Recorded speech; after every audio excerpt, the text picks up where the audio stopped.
Hello and welcome to another Bad Comic Review. This time we are looking at Black Panther issue 1. This is from 2018 and it is legacy number 173. But with an issue 1 I expect it's probably a new team or there's a new storyline or whatever. Okay, it is a new storyline, but it's pretty much the same creative team from what I could tell. The writer was Ta-Nehisi Coates, artist Daniel Acuna, lettering was VC's Joe Sabino. I don't know who the colorist was. I assume that Daniel Acuna did it. Now, overall, the art's not that bad. I thought it would be worse, but it's got a unique style to it and lacks a little bit of background detailing, but this is mostly an action book. I'm going to have a little bit of trouble explaining what's going on. The first page, it says the Intergalactic Empire of Wakanda, and this is part 1 of a new storyline about this called the Intergalactic Empire of Wakanda. This is book 1, Many Thousands Gone. Now, it tells us the story that 2,000 years ago, a detachment of Wakandans established a colony somewhere out in deep space, and they took their self-defense thing to an extreme where they just preemptively attacked people and created an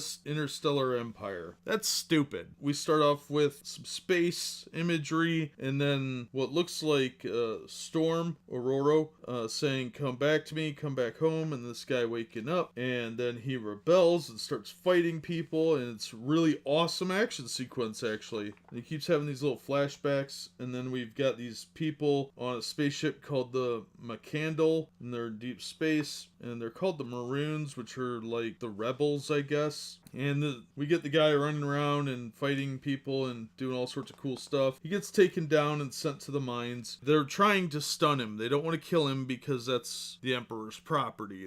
That's what they say anyway. So he has to work in the mines, and then he gets in a prison fight with another guy named Dowd, who is the big guy on the block. But of course he overtakes him, beats the crap out of him. One of these guys in the prison yard says they've stolen your name, your culture, your god. Do not let them steal your mind. Which reminded me of a scene in Roots. So I'm guessing that they're going with the slavery motif because he is black, and they're gonna beat you over the head with that. But it wasn't nearly as bad as I expected. Then some people show up and liberate some of the slaves. They fly them into space. The man who has no memory, we just learned that, and he doesn't speak. They call him T'Challa. And we did get some other names in the book that are the same names as characters from the Black Panther book, even though one of them's like some blue alien. Now, overall, I had no idea what was really going on. Nothing is explained to you outside of that first page with a brief synopsis of what happened like 2,000 years ago. And then at the very, very end, quite literally the last page, is a little introduction. We get the explanation of who the Imperials are, who the Nameless are, they're miners, the Askari, they're like an interstellar police force, the Rebels, aka the Maroons, and then a little blurb about next issue. So I had no idea what was going on. If you don't know anything about Black Panther, you are not going to find anything out in this issue. It says issue 1, there's no background on any of these people. As far as I could tell, if I grabbed this off the rack, I'd be like, oh, Black Panther, cool. Oh, this is some kind of space stuff. Okay, I think they put the wrong cover on the book. That's what I would think. It's well written. I'll give Ta-Nehisi Coates credit. It's an interesting story so far, but I don't know who any of these people are, and I don't know why I should care. As far as I could tell, that's some clone of Black Panther that ended up in space that they grew in a lab. Or worse, he's unconscious and having a hallucination. There's no background as to who this guy really is, if he is T'Challa, how he got out in space, or anything. There's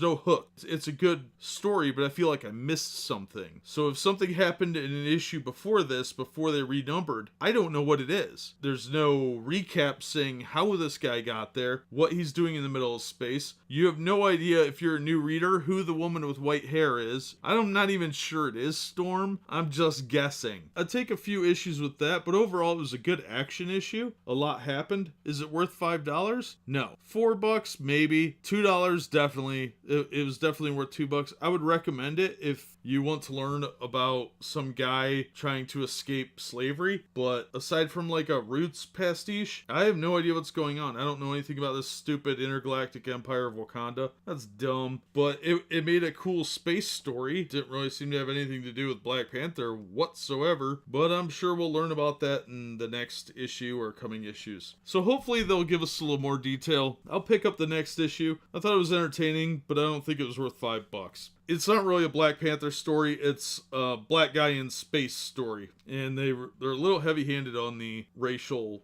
slavery motif. Like, okay, I get it. I can infer that without you beating me in the head with it. But it's not a Black Panther story, not yet. And there's not enough there that I would keep reading if I wanted something that I saw in the movies. If I wanted something like that, that's not here. There's none of that here. Nothing from the movie line is in here except the cover picture of Black Panther. There's similar costumes, but this is not Black Panther as far as I could tell. I don't even know if that guy really is T'Challa. As far as I could tell, he's just some random guy. He looks like the dude from Negation from the old CrossGen series. It could be that guy. I don't know. That at least was a sci-fi story. If you're looking for something different, like taking a character from regular Marvel and putting him in like an Elsewhere worlds kind of thing, or a What If, yeah, okay, then it works. But there's just not enough for me to go on yet. I'm gonna give issue 2 a chance, but again, I don't think it's worth $5.